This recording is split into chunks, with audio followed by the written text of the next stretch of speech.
கிறிஸ்துவுக்குள் எனக்கு அன்பான தேவனுடைய பிள்ளைகளே, உங்கள் யாவரையும் அருமை ஆண்டவர் இயேசு கிறிஸ்துவின் விலையேறப்பெற்ற நாமத்தினாலே அன்போடு வரவேற்கிறேன். இந்த நாளிலும் கர்த்தர் உங்களை வாளாக்காமல் தலையாக்குவாராக, கீழாக்காமல் மேலாக்குவாராக என்று வாழ்த்துகிறேன். நம்முடைய சிந்தைக்கான தேவனுடைய வார்த்தை எபேசியருக்கு எழுதின நிருபம் 2வது அதிகாரம் 8வது வாக்கியம். கிருபையினாலே விசுவாசத்தை கொண்டு இரட்சிக்கப்பட்டீர்கள், இது உங்களால் உண்டானது அல்ல, இது தேவனுடைய ஈவு.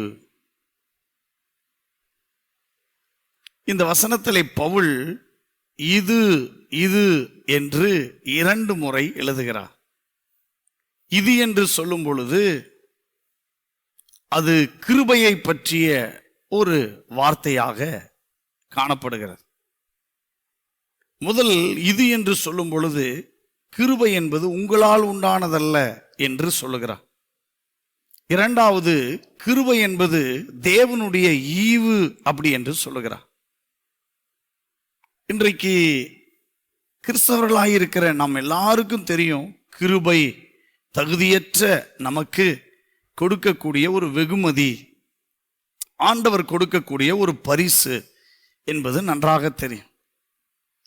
ஆனால் சிலருக்கு இரட்சிப்பு இலவசமாக கிருபையின் மூலம் வருகிறது என்பது சிலருக்கு புரிகிறதில்லை. சிலர் அதை நம்புறாங்க. பவுலுங்க தெளிவா சொல்றாரு, கிருபையினாலே விசுவாசத்தை கொண்டு ரட்சிக்கப்பட்டீர்கள். பொதுவா ரட்சிப்பு அப்படின்றது கிருபையினாலேயும் விசுவாசத்தினாலேயும் நமக்குள் உண்டாக்கப்பட்டிருக்கிறது. இது மனுஷனால உண்டானதல்ல, இது இது இது தேவனுடைய ஈவு என்பதை புரிந்து கொள்ள வேண்டும். இன்னைக்கு இந்த ரட்சிப்பின் அனுபவம், ரட்சிப்பு என்ற ஒரு விஷயத்தை பலர் என்ன பண்ணிடுறாங்க அப்படின்னா,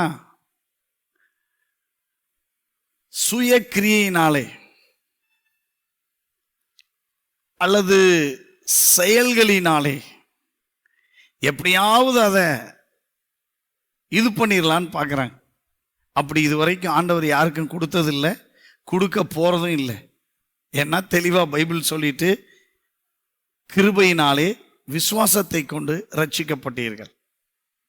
அப்போ கிருபை ரொம்ப முக்கியம். அந்த கிருபையும் விசுவாசமும் சேர்ந்துதான் நமக்குள் உண்டாக்கப்பட்டது ரட்சிப்பு. அந்த ரட்சிப்புக்கு நம்ம காத்திருக்கிறது ரொம்ப நல்லது. அந்த ரட்சிப்பை தக்க வைத்துக் கொள்வது ரொம்ப நல்லது. அந்த ரட்சிப்புக்கு பாத்திரமாய் நடந்து கொள்வது நல்லது. அந்த ரட்சிப்பை நாம் அனுதினமும் கொண்டாடுவது நல்லது. ஏன்னா அப்பதான் நமக்கு தெரியும். ஏன்னா இன்னைக்கு சிலருடைய வாழ்க்கைலாம் வெளியில சொல்ல முடியாது. ஆனா இன்னைக்கு பாருங்க, அந்த கிருபை, அந்த ரட்சிப்பு அவங்கள மகிமையாய் வைத்திருக்கிறது.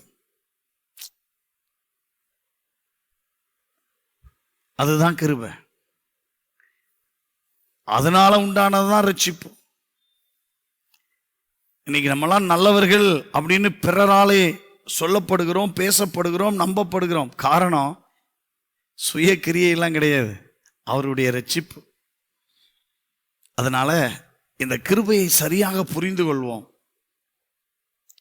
இன்னும் சிலர்லாம் அந்த கிருபையை குறித்து வெவ்வேறு மாதிரி வெவ்வேறு கோணத்தில் இன்னும் டீட்டெயிலாக சொல்ல போனால் எக்ஸ்ட்ரீம் லெவலில் போயிட்டாங்க. நம்ம அங்கேயும் ஒரு சமநிலை பிரமாணம், சமநிலை போதனை நமக்கு தேவைப்படுகிறது. அப்போ பவுல் இங்கே சொல்லுகிற வார்த்தையை மட்டும் நான் சொல்லிடுறேன். கிருபையினாலே விசுவாசத்தை கொண்டு நீங்கள் ரட்சிக்கப்பட்டிருக்கிறீர்கள். மறந்துடக்கூடாது. இந்த ரட்சிப்பு உங்களால் உண்டானதல்ல, இது தேவனுடைய ஈவாக இருக்கிறது. அதனாலதான் சங்கீதம் சொல்லுது, சங்கீதத்தில் இருக்கு, ரட்சிப்பு கர்த்தருடையது. சகையை பார்த்து சொல்றாரு, இன்றைக்கும் உன் வீட்டுக்கு ரட்சிப்பு வந்தது. சகை எதாவது செஞ்சாரா அப்படின்னா எனக்கு தெரிஞ்சு ஒன்றும் இல்லை. ரட்சிப்பு கிடைக்கும் போது தான் சொல்றாரு, கிடைச்ச பிற்பாடு நாளத்தனையா நான் திரும்ப செலுத்திடுறேன் அப்படின்றார். சரியா? அப்போ ரட்சிப்பு கர்த்தருடையது. நாம் ஜெபிப்போம்.